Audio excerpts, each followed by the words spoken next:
This program is powered by Mega Bank Nepal Limited.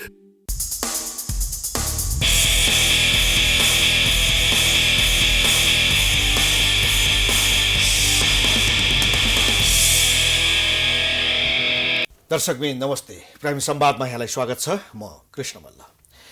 Nepali कांग्रेसको 14औं महाधिवेशनपछि दोस्रो केन्द्रीय समिति बैठक आज बस्दैछ र यो केन्द्रीय समिति बैठकमा मुलुकको समसामयिक राजनीतिक अवस्था र राष्ट्रिय सभा निर्वाचनको निम्ति पार्टीका तर्फबाट उम्मेदवार चयन गर्ने विषयमा छलफल हुने भन्ने एजेन्डा बाहिर आएको छ। अर्को कुरो, राष्ट्रिय राजनीतिमा नेपाली कांग्रेस 14औं महाधिवेशनपछि एउटा नयाँ ऊर्जाका साथ आएको छ र आउँदो निर्वाचन लगायत समसामयिक आफ्ना अन्य प्रतिस्पर्धी दलहरूसँग उसको भूमिकाका सम्बन्धमा हामी छलफल गर्न गइरहेका छौँ र यसको निम्ति राप्रपाबाट कांग्रेसमा प्रवेश गरिसकेपछि 14औं महाधिवेशनमा उच्च स्तरको लोकप्रिय मतसहित केन्द्रीय समितिमा निर्वाचित हुनुभएका पूर्व मन्त्री नेपाली कांग्रेसका नवनिर्वाचित केन्द्रीय सदस्य सुनिल बहादुर थापालाई आज मैले हाम्रो स्टुडियोमा आमन्त्रण गरेको छु। स्वागत छ यहाँलाई। धन्यवाद, नमस्कार। अब यो बाघको छोरो बाघ नै हुन्छ भन्ने तपाईले प्रमाणित गर्नुभयो। राप्रपामा आउनु भएको थियो, राप्रपाबाट कांग्रेसमा जानुभयो। एउटा चिन्ता के थियो भने नवप्रवेशीहरूलाई त्यहाँ खासै स्वागत नहोला, स्वीकार्य नहोला भन्ने। तर तपाईले आफू बलियो हुँ, मेरो जग बलियो हो, सैद्धान्तिक रूपमा, वैचारिक रूपमा, नेतृत्वका हिसाबमा म सफल छु भन्ने कुरा तपाईले प्रमाणित गर्नुभयो। कसरी हेर्नु भएको छ? होइन, यसलाई म सकारात्मक ढङ्गले किन हेर्छु भन्दाखेरि हिजो म नेपाली कांग्रेसमा प्रवेश गर्ने अवस्था र गरिरहेको अवस्थामा यहाँले भने जस्तो कुराहरू धेरै उठेका पनि थिए र कति साथीहरूले त होइन यो अधिवेशनपछि मात्रै जाउँ, किन अहिले फलामको चिउरा टोक्ने बेलामा जाने भन्ने कुराहरू थियो। तर त्यतिखेर मेरो निर्णय चाहिँ के थियो भन्दाखेरि यदि कांग्रेसमा भिजेर कांग्रेस हुने हो भने चाहिँ अधिवेशन अगाडि नै जानुपर्छ। किन भन्दाखेरि अधिवेशन अगाडि जाँदाखेरि चाहिँ देशभरका 77 जिल्लाका महाधिवेशन प्रतिनिधि झन्डै 4000 प्लससँग भेटघाट हुन्छ, चिन्ने मौका हुन्छ, परिचित हुन्छ। तर महाधिवेशन पछि गयो भन्दाखेरि पद त पाइएला, तर त्यो परिचित हुने अवस्था नभएर अर्को 5 वर्ष ब्याक हुने अवस्था थियो। त्यसैले गर्दाखेरि मैले चाहिँ त्यो सबै जानेर बुझेर एउटा समुद्रमा हाम फालेको हो र त्यो समुद्रमा मैले चाहिँ पौडी खेलेर पार पाएँ भन्ने मलाई लाग्छ र यसलाई म भने नि एकदम म नेपाली कांग्रेसका जति पनि साथीभाइहरू छन् जसले मलाई सहयोग गरे उनीहरूप्रति म कृतज्ञ नै छु। अलिअलि डर त थियो होला है, कहीँ समुद्रमा पौडिँदाखेरि डुब्छु कि भन्ने?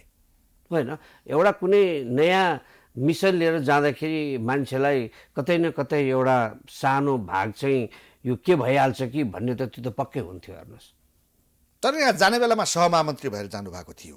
मानिसहरूको अपेक्षा के थियो भने सुनिल बहादुर थापा कम्तीमा पदाधिकारीमा प्रतिस्पर्धा गर्नुहुन्छ भन्ने, तर केन्द्रीय समितिमा मात्रै तपाईँ आउनुभयो, त्यही तपाईँ लड्नुभयो। यो कारण के होला? होइन, यो कारण के छ भन्दाखेरि हेर्नुहोस्, राजनीतिकमा लाग्ने व्यक्तिले यो खालि पदे या पदाधिकारी खोजेर नि राजनीति गरिँदैन। हेर्नुहोस् है, र मेरो दृष्टिकोण के थियो भन्दाखेरि म नेपाली कांग्रेस बन्न आएको नेपाली कांग्रेस हुँ र केन्द्रीय समितिबाट पनि त्यसबाट पनि मैले धेरै छलाङ मार्न सक्छु आफ्नो राजनीतिक यात्रामा भन्ने किसिमले गर्दाखेरि मैले कुनै किसिमको यो के भन्छ कन्डिसन्सहरू नराखिकन नै मैले लडेको। हेर्नुहोस्, देउबासँग कुनै समझदारी भएको छ कि?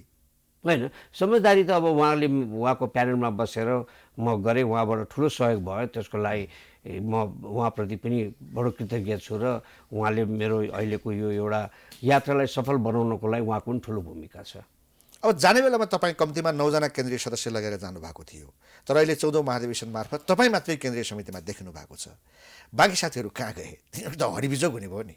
होइन, हरिबिजोग हुँदैन। हेर्नुहोस्, मेरो जुन निर्वाचनले के देखायो भन्दाखेरि हिजो राप्रपाबाट आएका साथीहरू, किनभने हामी एउटै विचार समूहका साथीहरू हौँ। हेर्नुहोस्, नेपाली कांग्रेस र जुन हामी छिरिम नि र हाम्रो साथीहरू एउटै विचार समूहको भएको हुनाले अब बिस्तारै सबैको व्यवस्थापन हुन्छ। हेर्नुहोस्, टाइम लाग्छ। हेर्नुहोस्, किन भन्दाखेरि अब यसपालि सबैजना चुनाव लड्ने परिस्थिति पनि थिएन, किन सिटहरू अब 35मा पनि खुलामा पनि 35वटा मात्रै थियो, फेरि अरू क्याटेगोरी क्लस्टरमा पनि थोरै सिटहरू भएको हुनाले चाहिँ अब बिस्तारै उहाँहरूको पनि उच्च सम्मानको साथ व्यवस्थापन हुन्छ। हेर्नुहोस्, के भयो भने कांग्रेस जोइन गर्ने क्रममा विजय गच्छदारबाट र तपाईँहरूको पार्टीबाट लगभग सङ्ख्या उही नै थियो केन्द्रीय समितिमा जाँदाखेरि। अब अहिले यो महाधिवेशनमा विजय गच्छदारका लगभग 8 जना जति चुनिएर आएका छन्। तपाईँ मात्रै हुनुहुन्छ। अलिकति तपाईँहरू माथि शेरबहादुर देउवाबाट जुन प्यानलमा तपाईँ हुनुहुन्थ्यो विभेद भए जस्तो लाग्दैन? त्यस्तो त भन्नु मिल्दैन। किन भन्दाखेरि त्यो क्लस्टरमा हामी फिट पनि हुनु पर्थ्यो नि त। क्लस्टरमा फिटै नभइकन तपाईँको जस्तो अहिले विजयजीको धेरै व्यक्तिहरू त क्लस्टरबाट फिट भएर आएको छन्, जनजाति आदि आदि कोटाबाट आएका हुनाले चाहिँ त्यो सजिलो भयो उहाँलाई चाहिँ।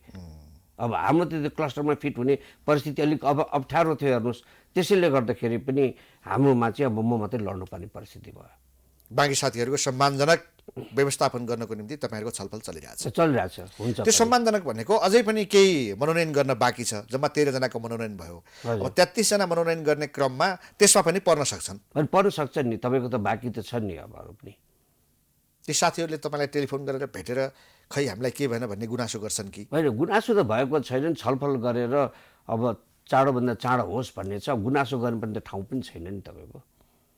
यो त समसामयिक राजनीतिकमा सँगै यात्रा गर्ने साथीहरू हुन् नि। तर हाम्रो देशको राजनीतिक संस्कार त यस्तो बनिसक्यो कि पद भएन भने आफ्नो भूमिकै छैन भन्ने किसिमको धैर्यता पनि हामी कहाँ देखिँदैन। केही समय धैर्य गरौँ भन्ने पनि देखिँदैन। होइन त त्यस्तो मेरो साथीहरूबाट त्यस्तो भएको छैन मलाई। तर के हो भने तपाईँ त काङ्ग्रेसमा गइसकेपछि सबैको साझा व्यक्ति बन्नुपर्ने, देउबाको भनेर चिनिनु भयो। तपाईँ त कोइरालाको पनि हुनुपर्छ, सिटौलाको पनि हुनुपर्छ, देउबाको पनि हुनुपर्छ। सिधै चाहिँ देउबा पक्षधर हुँदाखेरि आगामी राजनीतिक यात्रामा तपाईँलाई कठिनाइ हुँदैन? होइन, त्यस्तो कठिनाइ हुँदैन। किन भन्दाखेरि यसपालि मलाई जुन मतको हिसाब गर्ने हुन्छ भने मलाई तिनै पक्षबाट मत आएको मैले बुझेको छु हेर्नुहोस्। क्रस भोटिङमा आएको छु हेर्नुहोस्। अब एउटाको प्यानलबाट त लड्नु पर्यो। प्यानल देउबाको भए पनि भोट आउँदाखेरि सबैबाट मलाई आएको छ हेर्नुहोस्।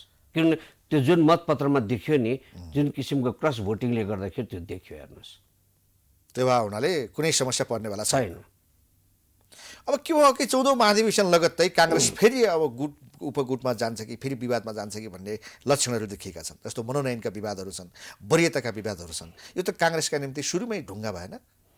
होइन, यो हेर्नु सुरुमा केही काम गर्दाखेरि यो के अरे अचकल्टोहरू आउँछ हेर्नुहोस्। तर मलाई लाग्छ कि अब बिस्तारै मिलेर जान्छ। किन भन्दाखेरि यसपालि केही जो साथीहरू हार्नुभयो, वरिष्ठ नेताहरू हार्नुभयो, उहाँहरूको केन्द्रीय समितिमा पनि आवश्यकता थियो हेर्नुहोस्। अब त्यो आवश्यकताको अनुसार सभापतिले जुन मनोनयन गर्दाखेरि चाहिँ अब त्यो गुट उपगुट जस्तो देखियो हेर्नुहोस् है। तर मेरो विचारमा अब त्यो रहँदैन। किनभने सभापति आफैले पनि के भन्नुभएको छ भन्दाखेरि हिजो मलाई जसले भोट नदिएको पनि नदिएकाहरूको पनि म सभापति भएको हुनाले चाहिँ सायद अब भने त उहाँले चाहिँ अब मेरो विचारमा उहाँले सबैलाई समेटेर लिएर जानुहुन्छ उहाँले। तर देउबाले चाहिँ आफूलाई भोट दिएकाहरूलाई मात्रै मनोनयन गर्नुभयो, चाहे प्रत्यक्ष रूपमा होस् चाहे अप्रत्यक्ष रूपमा आफूलाई सहयोग गर्नेलाई मात्रै मनोनयन गरेको देखिएको छ र यो आलोचना उठाएको छ। कोइराला पक्षधर नेताहरूले त खुल्याम भनिसके नि। होइन, उहाँहरूले भन्ने आफ्नो ठाउँमा छ। तर अहिले त के देखेँ मैले भने नि, जुन वरिष्ठ नेताहरू बाहिर रहनुभएका थिए नि, पहिला त उहाँहरू आफै लड्नुभएको थियो हेर्नुहोस्। केहीले शेरबाजीलाई सहयोग पनि गरायो सभापतिज्यूलाई। तर अब के छ भन्दाखेरि उहाँहरू अब नअड्दाखेरि, चुनावको मैदानमा नअड्दाखेरि उहाँहरूको पनि अब केन्द्रीय कार्य समितिमा अति आवश्यकता महसुस गरेर ल्याउँदाखेरि त्यो देखिएको हो हेर्नुहोस्। देउबाले आफ्नो मात्रै सहजता हेरेर एक्लै हिँड्न खोजे जस्तो होइन यो? मलाई हो जस्तो लाग्दैन हेर्नुहोस्। उहाँले सबैलाई समेट्न खोज्नु भएको छ। समेट्नु खोज्नु भएको छ। किन हिजोको उहाँको विपक्षमा लड्ने के अरे प्रकाश मान सिंहजी हुनुहुन्थ्यो, के अरे विमल निधि हुनुहुन्थ्यो, सुजाता कोइराला हुनुहुन्थ्यो, अरू पनि त थिए नि। तर उहाँले त उहाँ सबैलाई ल्याउनु भयो। कम्तीमा चाहिँ डाक्टर वीरेन्द्र रिजाल, चन्द्र भण्डारी र महेश आचार्यलाई मनोनयन गरेको भए यो प्रश्न उठ्थेन। त्यो देखिया छ। उहाँहरूलाई छुटाउनु भयो कि उहाँहरू पनि त लड्नु भएको थियो। तर उहाँहरूले देउबालाई सहयोग गर्नु भएको थिएन 14औं महाधिवेशनमा। यसकारण विभेद चाहिँ यहाँ देखियो भनेर प्रश्न अगाडि बढाइएको छ। होइन, अब यस्तो के हुन्छ, अब त्यो मिलाउँदा ओर्दा मनोनयन गर्दाखेरि कसरी गर्ने भन्ने कुराहरूलाई चाहिँ कहिले छुटेको हुनसक्छ। तर मलाई के लाग्छ भन्दाखेरि सभापतिज्यूबाट कसैमाथि अन्याय हुन्छ भन्ने जस्तो मलाई लाग्दैन। मनोनयन गर्न अझै बाँकी छ, अन्य जिम्मेवारी पनि छ। हामीले धैर्यता लिनु पर्यो। अब के भयो भने यो त एउटा नेतृत्वको चयन मात्रै भयो। अब नीतिको कुरा छ, विधानको कुरा छ। काङ्ग्रेसको विधान अधिवेशन गर्ने भनेको छ, नीति अधिवेशन गर्ने भनेको छ। यसको छिनोफानो कहिले हुन्छ? अब चाँडै हुन्छ सायद। यो राष्ट्रिय सभाको अब के अरे यो चुनाव आइसक्यो, यो धेरै पनि छैन। सायद त्यसको लगतै हुन्छ भन्ने हामीले पनि बुझेका छौँ। किनभने यसलाई धेरै राख्नु पनि हुन्न। किनभने विधि नीति र विधान र साथसाथै हाम्रो भविष्यको प्रिन्सिपल डकुमेन्ट लिएर नै हामी चुनावमा जानुपर्छ।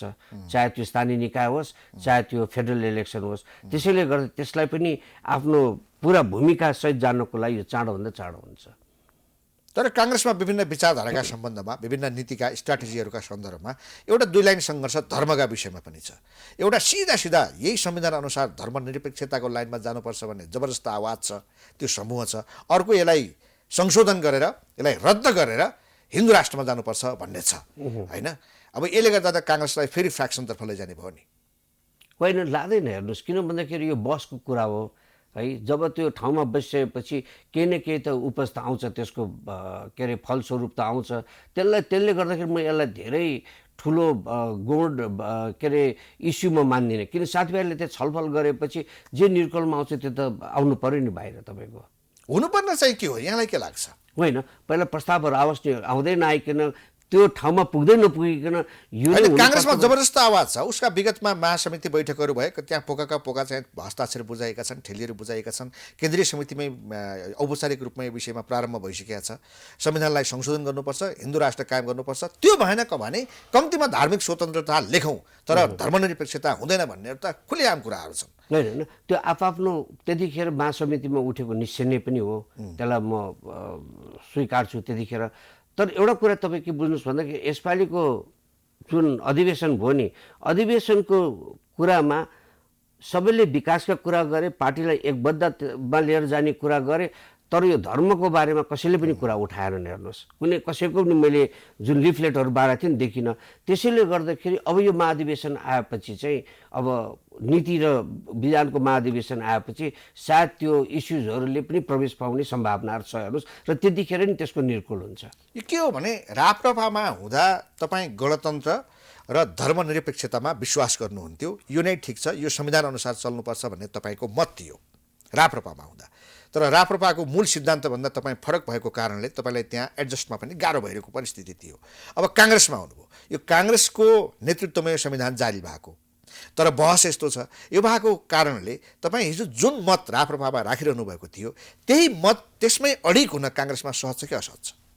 होइन, सकिन्छ नि। होइन, किन सकिन्छ भन्दाखेरि जुन परिवेशले गर्दा म काङ्ग्रेसमा आएँ नि, त्यसको म भने मतलब अहिले पनि हिम्याती र म त्यसको अडानमा छु। हेर्नुहोस्, तर के हुन्छ भन्दाखेरि पार्टीगत हिसाबले हेर्दाखेरि सबैको कुराहरूलाई मान्दाखेरि चाहिँ भोलि एउटा भिन्न विचारधारा आएपछि मेरो आफ्नै विचारधारा हुनसक्छ, तर पार्टीले अवलोकन गरेको विचारधारालाई मैले मान्नुपर्छ। हेर्नुहोस्, तर पार्टीले के विचारधारा अवलम्बन गर्छ भन्ने चिज त तपाईँहरूमा निर्भर गर्छ। होइन, त्यही त बसको कुराहरू आउँछ नि। मैले भने नि, अब त तपाईँको झन्डै भने त ठुलो सङ्ख्यामा तपाईँको यो यसपालिको हाम्रो महाधिवेशन प्रतिनिधि नि झन्डै भने 4500 जति थियो होइन। अब त्यही अनुरूपमा तपाईँको महासमितिका सदस्यहरू आउँछन्। त्यसले गर्दाखेरि त्यो नीति र उसमा चाहिँ डिस्कस हुँदाखेरि चाहिँ यी कुराहरू आउँदाखेरि चाहिँ अब त्यसमा कसरी त्यसलाई अघि बढ्छ, कुन काङ्ग्रेसमा बहुसङ्ख्यक साथीहरूले जे निर्णय गर्छन् त्यो तपाईँ मान्नुहुन्छ? होइन, मान्छु म, मैले मान्नु पनि पर्छ। हेर्नुहोस्, चाहे गणतन्त्र धर्मनिरपेक्षतामै मत आओस् या स्वतन्त्र हिन्दूको कुरा होस् अथवा स्वतन्त्र धर्मको कुरा होस् अथवा हिन्दू राष्ट्र होस्, जे मत नेपाली काङ्ग्रेसमा बहुमतले स्वीकार गर्छ त्यो कुरा मान्न तपाईँ तयार हुनुपर्छ। पार्टी भनेको नि त्यही हो, व्यक्तिगत होइन नि। पार्टीको मूलभूत कुरालाई र भने त्यहाँबाट निक्लेका निष्कर्षलाई पूर्ण रूपले मान्नु मात्रै होइन कि पालना पनि गर्नुपर्छ। हेर्नुहोस्, नेपाललाई हिन्दू राष्ट्र कायम गर्नुपर्छ भन्ने कुरामा कुनै इन्टरनेसनल प्रेसरहरू तपाईँहरू सामु आइपुगेको छ? खै मसँग त आएको छैन। हेर्नुहोस्, पार्टीमा मैले सुन्नमा आएको छैन। न त अब मैले नेपाल के अरे नेपाली कङ्ग्रेस जोइन गरेको आज झन्डै 1 वर्ष चान्चुन भयो, झन् 18-19 महिना भयो, तर कसैले मलाई आएर या अरू मार्फत मैले यस्तो केही कुरा सुनेको छु। यो युरोपियनहरूले धर्मनिरपेक्षता चाहने, भारतले चाहिँ हिन्दू राष्ट्र कायम गर्न खोज्ने भन्ने यो चिज हामी कहाँ हौवा फिजाइएको छ। नेपाली जनजनको मन मस्तिष्कमा यो कुरा राखिएको छ। त्यसकारण नेपाली नेताहरूलाई निर्णय गर्न कठिन छ भन्छन्। युरोपियनहरूकै कारण धर्मनिरपेक्षता भयो। अब भारत चाहिँ अब भाजपा आएको छ, उनीहरू यहाँ कम्तीमा हिन्दू राष्ट्र होस् भन्ने चाहन्छन् भन्ने त्यो चाहिँ कुरा सत्य कुरा के हो? यो किसिमको प्रेसर छ कि छैन? होइन, मैले भने नि, अब त्यो प्रेसर मका नआइकन छैन भन्ने कुरा आउँदैन। तर एउटा कुरा के छ भन्दाखेरि नेपालीहरू चाहिँ तपाईँले यदि नेपालीको पपुलेसनको तथ्याङ्क लिनुभयो भन्दाखेरि चाहिँ झन्डै 90% या भने त 83% र ओमकार परिवार गर्दाखेरि चाहिँ हिन्दू उसमा विश्वास गर्ने भएको हुनाले चाहिँ त्यसैलाई पनि भने त मध्यनजर राखेर चाहिँ मान्छेको आकलन के हो भने नेपाल हिन्दू राष्ट्र हुनुपर्छ या तपाईँको बटम लाइन चाहिँ तपाईँको के अरे धर्म स्वतन्त्रता हुनुपर्छ भन्ने कुराहरू उठेका पनि छन्। हेर्नुहोस्, यसमा नेसनल इन्टरनेसनल लिङ्केज त केही न केही हुने नै भयो, प्रभावहरू हुने नै भए होइन। अब त्यसले कतै न कतै त भने त ऊ गर्ला त्यतिखेरको परिस्थितिमा, तर अहिलेको परिस्थितिमा चाहिँ त्यो देखिँदैन। हेर्नुहोस्, अर्को एउटा धारणा काङ्ग्रेसमा जबरजस्त के उठेको छ भने काङ्ग्रेस एक्लै हिँड्ने कि सत्ता गठबन्धनसँग हिँड्ने, अन्य दलसँग सहकार्य गरेर हिँड्ने कि एक्लै हिँड्ने आगामी निर्वाचनसम्म भन्नेमा यो विषयमा तपाईँको मत के छ? होइन, मेरो त मत के छ भन्दाखेरि नेपाली कङ्ग्रेसले चुनावमा चाहिँ एक्लै जानुपर्छ भन्ने मेरो मान्यता हो। किन हामी भिन्नै किसिमको एउटा डेमोक्रेटिक पार्टी, प्रजातान्त्रिक पार्टी भएको हुनाले चाहिँ, लोकतन्त्रमा विश्वास गर्ने पार्टी भएको हुनाले चाहिँ हामीले चाहिँ जनताको अभिमत लिएर चाहिँ भने त सत्तामा आउनुपर्ने भएको हुनाले र जनताको बिचमा जानुपर्ने भएको हुनाले यसमा चाहिँ हामी चाहिँ एक्लै जानुपर्छ भन्ने मेरो धारणा हो, आफ्नो पर्सनल धारणा। किन भन्दाखेरि हामी दुईवटा विचारधाराको के अरे गठबन्धन पनि गर्न गाह्रो हुन्छ। सरकार चलाउने एउटा कुरा हो, तर चुनावमा जाँदाखेरि त आफ्नो म्यानिफेस्टो लिएर त जानु पर्यो नि। अनि म्यानिफेस्टो लिएर जाँदाखेरि त हाम्रो त आफ्नो म्यानिफेस्टो हुन्छ, वामपन्थीहरूको अर्को म्यानिफेस्टो हुन्छ, तर त्यसको दुईवटा म्यानिफेस्टोको समायोजन हुनु त गाह्रो हुन्छ। हेर्नुहोस्, त्यसैले गर्दाखेरि अहिले भएको गठबन्धनलाई चाहिँ चुनावसम्म कायम राखेर चाहिँ त्यसपछि चाहिँ हामी एक्लै जानुपर्छ भन्ने मेरो मान्यता। राष्ट्रिय सभा चुनावसम्म चाहिँ गठबन्धन कायम गरौँ, त्यसपछिको स्थानीय तह, प्रदेश र केन्द्रको निर्वाचन चाहिँ काङ्ग्रेसले एक्लै लड्नुपर्छ भन्ने मान्यता राख्छु। त्यसो गर्दा बहुमत आउला र, किनभने हामी कहाँ त निर्वाचन प्रणाली नै प्रत्यक्ष र समानुपातिक छ। यो निर्वाचन प्रणाली अनुसार बहुमत जुटाउन कुनै पनि दललाई कठिन छ। अब लक्ष्य चाहिँ काङ्ग्रेसको बहुमत ल्याउनु पर्नेछ, कसरी आउने होला त बहुमत? होइन, बहुमत हेर्नुहोस्, तपाईँले भोलि कोइलेसनमा लड्नु पऱ्यो भने पनि तपाईँको त्यही नतिजा हो। हेर्नुहोस्, किन भन्दाखेरि जब पार्टीले भिन्दै भिन्दै लडिसकेपछि त्यो पार्टीको प्रियोरिटी हुन्छ नि, कोसँग म भने त जाने भोलि भनेर। हारे पनि समानुपातिक मत त बढ्छ हो, काङ्ग्रेसले 77वटा जिल्लामा आफ्नो उम्मेदवार उठायो भने प्रत्यक्षमा हारे पनि उसको समानुपातिक भोट त बढ्छ, समानुपातिक बढ्छ। तर यतातिर के छ मैले भने नि, भोलि सँगै चुनाव लडेर जाँदाखेरि यदि भने मतलब भोलि चुनाव सकेपछि त त्यो पार्टी जो सँगै लडेर हामीले एकअर्कालाई सहयोग गरेको पार्टीले त के हुन्छ भन्दाखेरि उसले त आफ्नो बाटो आफै तय गर्न पनि त सक्छ नि। अनि त्यो बहुमतको त कुरै भएन नि। बरु हामी सिङ्गल पार्टी, लार्जेस्ट पार्टी हुन चाहिँ आफ्नै मेहनत आफ्नै ढङ्गले गयो भने चाहिँ त्यसले चाहिँ हामीलाई चाहिँ सुविधाजनक मतहरू पाइन्छ भन्ने मलाई लाग्छ। हेर्नुहोस्, अब यहाँ व्याख्या के गरिएको छ भने लोकतन्त्रमाथिको खतरा, गणतन्त्रमाथिको खतरा ओलीलाई देखाएर फेरि ओली उठ्छन्। अब ओली चाहिँ व्यवस्था नै सिद्ध्याउन चाहन्छन्, त्यसकारण कम्तीमा गठबन्धन जरुरी छ भनेर स्वयं देउबा माधव नेपाल प्रचण्डहरू भनिरहेका छन्। यो सेन्टिमेन्ट्सले कतिको काम गर्छ र यसमा सत्यता कति छ? होइन, यसमा सत्यता र ऊ भनेको के छ भन्दाखेरि तपाईँको अहिलेको अवस्थामा चाहिँ एउटा जुन डेस्टिनेसन हामीले पक्रेको छौँ नि चुनावसम्म जाने भन्ने कुरालाई चाहिँ त्यसमा चाहिँ अटुट रूपले यो गठबन्धन कायम रहनुपर्छ भन्ने मान्यता मेरो पनि हो। किनभने जुन परिस्थितिले यो सरकार बन्यो नि, त्यो परिस्थितिले बनेको सरकारलाई त पूर्णता त दिनु पर्यो नि तपाईँको। त्यसलाई बिचमा भङ्ग गर्नुपर्ने कुनै आवश्यकता पनि छैन। र अहिले तपाईँको कुनै किसिमको सत्ता गठबन्धनमा कुनै समस्या आएको पनि छैन। न त तपाईँको सैद्धान्तिक आएको छ, न त वर्किङ रिलेसनसिपमा केही भिन्नता छ। त्यसले गर्दाखेरि यसलाई निरता नै दिनुपर्छ भन्ने हो। समस्या ल्यायो भने एमसिसीले ल्याउँदो रहेछ गठबन्धनमै पनि, यो त देखिरहेछ नि। होइन, अब एमसिसीको कुरा त के छ भन्दाखेरि अब त्यसलाई चाहिँ हामी सबैले चाहिँ जस्तो प्रचण्डजीले पनि यसलाई फिर्ता जान दिनुहुन्न, यसलाई राख्नुपर्छ, यसलाई अनुमोदन गर्नुपर्छ भन्नुभएका छ होइन। तर अब के छ भन्दा त्यहाँ केही कुराहरू उहाँहरूले अब्जेक्सन उठाउनु कन्डिसनहरू राख्नु भएको छ।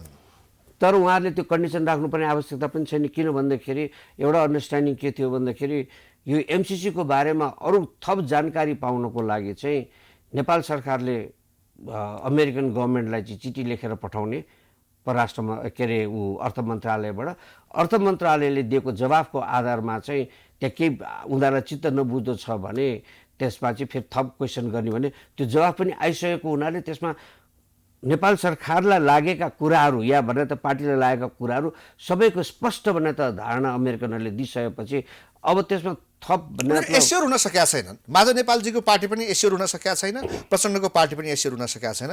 उहाँहरूको कुरा के छ भने यथास्थितिमा पास हुँदैन, जबरजस्ती पास गर्न खोजियो भने गठबन्धन टुट्छ। होइन, यसमा त हेर्नु छलफलको आवश्यकता छ।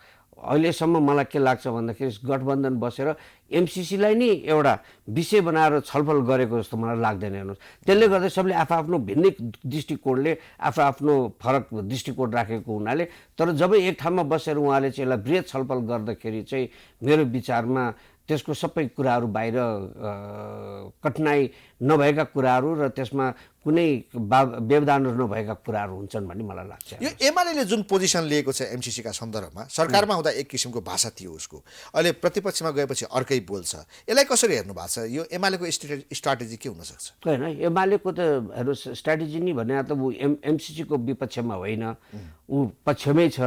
तर अपोजिसनमा बसेको हुनाले अलिकति उसले पनि कन्डिसन राखे जस्तो उसले आफ्नो अपोजिसनको रोल देखाउनुको लागि मात्रै त्यो एउटा उलिएको, तर यसलाई ठुलो प्रतिवाद गरेर यो एमसी नै हुन दिन्न भन्ने चाहिँ उहाँहरूको पनि चाहना होइन। गठबन्धन फुटाउनुहोस् भन्ने छ उहाँहरूको कुरो। गठबन्धन फुटाउनुहोस्, हामी एमसिसी पास गर्न सहयोग गर्छौँ।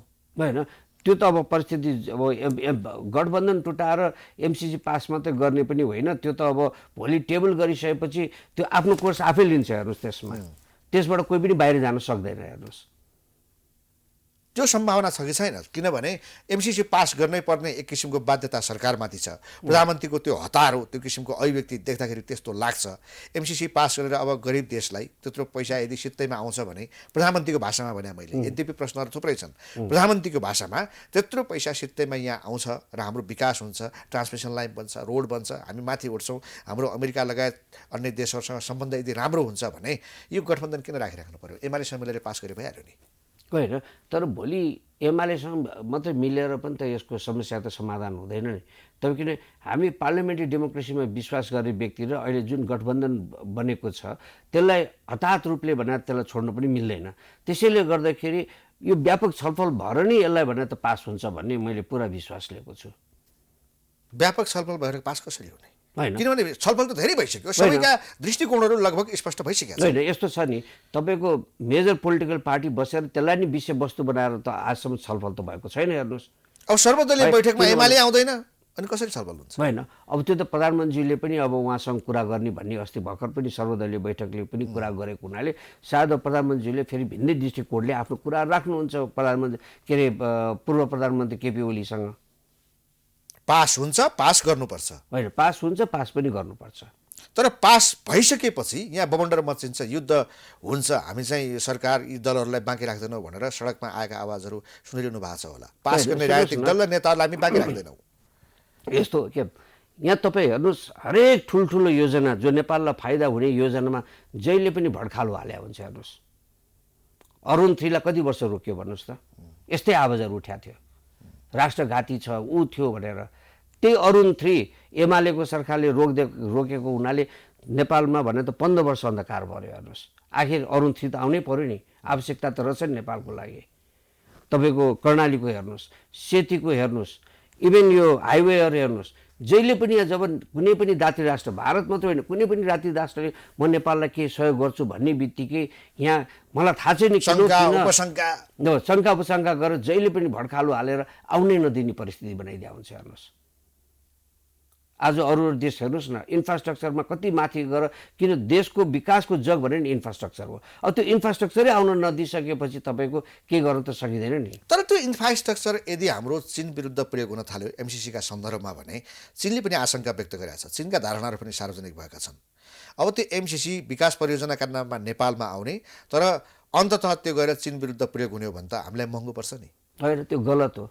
किनभने चीनको विरुद्ध कसरी हुने? अब सडक बन्छ नेपालभित्र, इस्ट वेस्ट हाइवे बन्छ, कति तपाईँको नर्थ साउथ कोरिडोरहरू बन्छ। अब ट्रान्समिसन लाइनका कुरा गर्दाखेरि नेपालमा भएको विद्युतको आपूर्तिलाई भने हामीले भारतमा बेच्न सक्छौँ, बङ्गलादेशमा बेच्न सक्छौँ, अनि त्यसलाई चीनको विरुद्ध प्रयोग गर्ने त कुरै हुँदैन। यहाँ त मैले भने नि, यहाँ मिसगाइडेड र मिसइन्फर्मेसनले गर्दाखेरि यो कुरा होइन। अमेरिकनहरूले नै भनेका छन् नि, यो त इन्डो पेसिफिक स्ट्राटेजी अन्तर्गत हो। होइन, भनेको छैन, उनीहरूले एकचोटि गरेको थियो, तर त्यसलाई राटिफाई भएर अस्ति जुन तपाईँको चिठी उसलाई पठाएको छ, अर्थ मन्त्रालय पठाएको चिठीमा चाहिँ यो प्योर तपाईँको भनेर त्यो विशुद्ध अमेरिका सरकारले नेपाल सरकारलाई ग्रान्टको रूपमा दिएको पैसा, यसमा कुनै स्ट्राटेजीसँग केही ऊ छैन। यत्रो पैसा अमेरिका नेपाललाई किन सहयोग गर्न चाहन्छ? होइन, यसो हेर्नुहोस्, यो तपाईँले त्यो ग्रान्ट एड हेर्नुभयो भने नि नेपालमा योभन्दा ठुल्ठुलो ग्रान्ट एडहरू एउटै कन्ट्रीले पहिला पनि दिएको छ। तर अमेरिकनहरूले आफ्नो ग्रान्ट एडलाई चाहिँ अलिकति स्ट्राटेजीली चेन्ज गरे। हेर्नुहोस् किन चेन्ज गर्यो भन्दाखेरि चाहिँ अब यो देशहरूमा हामी सानो पैसा दिएर चाहिँ यो छर्नुभन्दा बरु एउटा ठुलो ग्रान्ट एड दिएर चाहिँ यसलाई चाहिँ इन्फ्रास्ट्रक्चर डेभलपमेन्टमा गरौँ। किन नेपालमा पहिला अमेरिकनले दिएकोमा औलोमा थियो, तपाईँको स्कुलमा थियो, हेल्थ सेक्टर्सहरूमा थियो, तर छरेर चाहिँ स्मल कम्पोनेन्ट्सहरू थियो। बरु एउटा ठुलै भनेर त्यो प्याकेजमा दिँदाखेरि के हुन्छ भन्दाखेरि पूर्वाधार बनिसकेपछि अरू विकास आफू हुन्छ भनेर उनीहरूले जुन आफ्नो स्ट्राटेजीलाई चेन्ज गर्दै त्यो स्ट्राटेजी अन्तर्गत परेको यो एमसिसी हो। हेर्नुहोस् यो अब अन्त्यमा तपाईँको पूर्व पार्टी राप्रपामा पनि ठुलो उतार चढाव भएको छ। अब कमल थापा, पशुपति शमशेर राणा, डाक्टर लोहनी किसिमले किनारा लागे, तर सबैभन्दा ठुलो छटपटी चुनाव हारेपछि कमल थापामा देखियो। त्यहाँ राजेन्द्र लिङदेनको उदय भएको छ। यो राजेन्द्र लिङदेनको उदय, कमल थापाको छटपटी, त्यहाँका सिनियर नेताहरू जो किनार लागेका छन्, त्यस सन्दर्भमा तपाईँ के प्रतिक्रिया दिन चाहनुहुन्छ? अहिले म केही प्रतिक्रिया दिन्न। आफूले छोडिसकेको पार्टी हो, आफूले त्यो पार्टी नेसनल पार्टी त हो नि, त्यसको भूमिका त नेसनल पोलिटिक्समा हुन्छ नि। होइन अहिले नेसनल पोलिटिक्स भएको छैन। उहाँहरू आफैले भन्नुभएको छ हामीले 3 मत ल्याएको छैनौँ भनेर।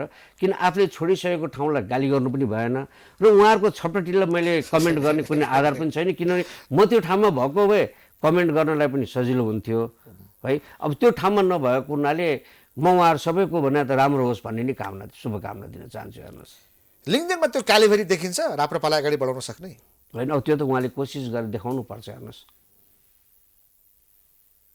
जुन उहाँहरूको एउटा बेसिक प्रिन्सिपल हो राज संस्था र हिन्दू राष्ट्र भन्ने। अब पछिल्लो समयमा गएर कमल थापाको जुन अभिव्यक्तिहरू आइरहेछ, जुन स्ट्राटेजी उहाँले लिइरहनु भएको छ, उहाँले त्यसले पनि राप्रपालाई ठुलो फरक पार्ला। त्यो बेसिक प्रिन्सिपलमा जो राप्रपाले बोकेर अगाडि हिँडिरहेको छ त्यसमा आघात पर्ला जस्तो लाग्छ कि लाग्दैन? होइन, मलाई खुसी के लागेको छ भन्दाखेरि अन्ततगत त कमल थापाले चाहिँ नेपालको संविधान 2072लाई मान्ने, हिजो पनि मानेकै हो, सिग्नेचर गरेकै हो, तर आफ्नो अवधारणा चेन्ज गरेर अब फेरि फर्केको हुनाले यही संविधान चाहिँ ठिक छ भन्ने कुरा जुन उहाँले दिएको अभिव्यक्तिहरूलाई उहाँ पुनः त्यही ठाउँमा आएको मैले महसुस गरेको छु।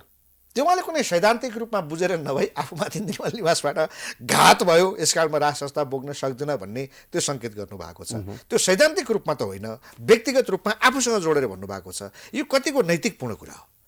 होइन, त्यो त उहाँले जान्नुपर्ने। उहाँ नेपालको बनाए त एउटा लामो समयसँग भएको एउटा के अरे राजनीतिज्ञ हो। फेरि दरबारसँग उहाँको धेरै लामो समयसँग पनि एउटा सहकार्य भएर आएको हुनाले के भन्नु पर्थ्यो के भन्नु पर्दैन थियो भन्ने उहाँको आफ्नो उहाँले आफैले बुझ्नुपर्छ। हेर्नुहोस् पशुपतिहरू लोहनीहरू चाहिँ अब राप्रपाबाट साइड लागेका हुन्, उनीहरूको राय त्यही किसिमले सकिएको जस्तो हो। होइन, अब त्यसमा राजेन्द्र लिङदेनले के गर्नुहुन्छ, उहाँलाई कतिको भूमिका दिनुहुन्छ त्यसमा भर पर्छ। हेर्नुहोस् अब राप्रपा त यहाँको सूर्यबहादुर थापा तपाईँका पिताश्री, उहाँले जन्माउनु भएको पार्टी हो, हुर्काइबाट यहाँसम्म ल्याए। यतिका नेताहरू जो आज नेतृत्वमा पुगेका छन् उहाँले नै ग्रुमिङ गरेको हो होइन। त्यो पार्टीको एक किसिमको माया त तपाईँलाई त हुन्छ नि, त्यो अगाडि बढोस्, राम्रो होस्, किनभने त्यसमा आफ्नो बुवा जोडिनु भएको छ। त्यस कारणले पनि त्यो राप्रपालाई समस्या पर्दा यसो सहयोग गराउँ जस्तो लाग्दैन? होइन, जुन दिन उहाँ स्वर्गीय हुनुभयो त्यही दिन राप्रपाले उहाँलाई बिर्सिसकेको छ। हेर्नुहोस् उहाँले लिएको जुन मूलभूत सैद्धान्तिक पक्षलाई नि पार्टीले बिर्सेर पार्टीले त्यसलाई ओझेलमा पारिसकेर एउटा भिन्न दृष्टिकोण बोकेर हिँडेको हुनाले त्यो कारणले पनि मैले पार्टी छोडेको। हेर्नुहोस् त्यसैले गर्दाखेरि अब पार्टीगत अब साथीभाइहरूको चाहिँ माया लाग्छ। हेर्नुहोस् तर एज सच पार्टीको चाहिँ अब म एउटा सामान्य हिसाबले भने चाहिँ म पनि उहाँहरूलाई वेल विसै गर्छु। हेर्नुहोस् राप्रपाले सूर्यबहादुर थापाको मान सम्मान राख्न सकेन। के गरिदियो हुन्थ्यो भन्ने लागेको थियो मलाई? होइन, त्यो त उहाँहरूले जान्ने कुरा हो। म अब एक त हेर्नुहोस् म छोरा पनि भएको हुनाले यो गर भन्नु पनि मलाई पनि अप्ठ्यारो हुन्छ। यसले छोराको हिसाबले बाउको बढाइ गर्यो भन्ने हुन्छ। हेर्नुहोस् त्यो त ती नेताहरूले जान्नुहुन्छ, किन भोलि उहाँहरूले पनि पार्टी छोड्दाखेरि उहाँहरूको पनि देवास भएपछि पार्टीले के दृष्टिकोण हेर्छ भने उहाँले बुझ्नुपर्ने कुरा हो।